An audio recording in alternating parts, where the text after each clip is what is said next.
Actually, the majority of like the most of Hong Kong. So Hong Kong's tiny. It's like 400 square miles, something like that. So it's like one of the smallest missions. But so you got a lot of people when they think of Hong Kong, they think of Hong Kong Island.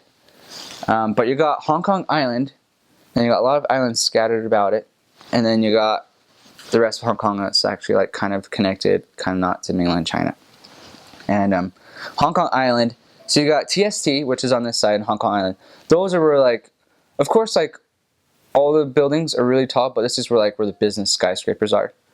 And then you got the rest of Hong Kong, which is more called the New Tees or Kowloon Tong. And then you got Hong Kong Island, where all the tall buildings are, skyscrapers everywhere. And then TST a little bit too. You got the IFC, which is like one of the tallest buildings in the world, and the ICC as well, which is in Batman. And then the rest of it is just kind of like random, not random, still really tall. Like the buildings, where they live, the chuns, they call them chuns, the apartment buildings, and those are like 60 stories high too. But the tall buildings are like 80 to 100, like where all the skyscrapers are. And so like I spent the majority of my mission where all the skyscrapers were. So like a lot of missionaries didn't get to experience that, which was kind of like when I think of my mission, I think of Hong Kong Island. But a lot of the other missionaries think of like the more rural areas where they didn't even get close to like the really busy part of Hong Kong, which is weird to me because I don't think of it like that. And like I've talked to other missionaries and they're just like, yeah, I don't imagine, like I don't even think of Hong Kong Island. And I'm just like, that's all I think of. And I got to experience both though. I got to go into the New Tees where there's less people, more like smaller cities, towns, I guess you should say. And it was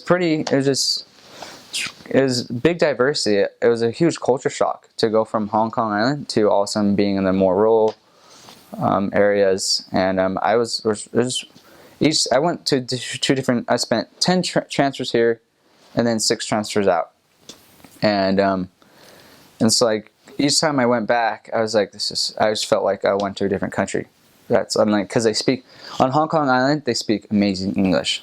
All the members, all they want to do is speak English with you. And it was just kind of nerve-wracking. Even though like I put up with it. I want to speak more Chinese. I should have been more disciplined about it. But I would speak English with them too. But here, when I got out to the New Tees, all they would speak was Chinese.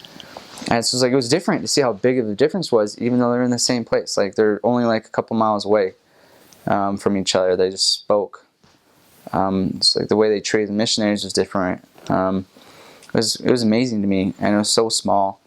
And so that was cool, I guess you would say. Sometimes it was difficult to transition to leave the island to go there. But yeah, Hong Kong, the culture's cool. There's a lot of Buddhism there.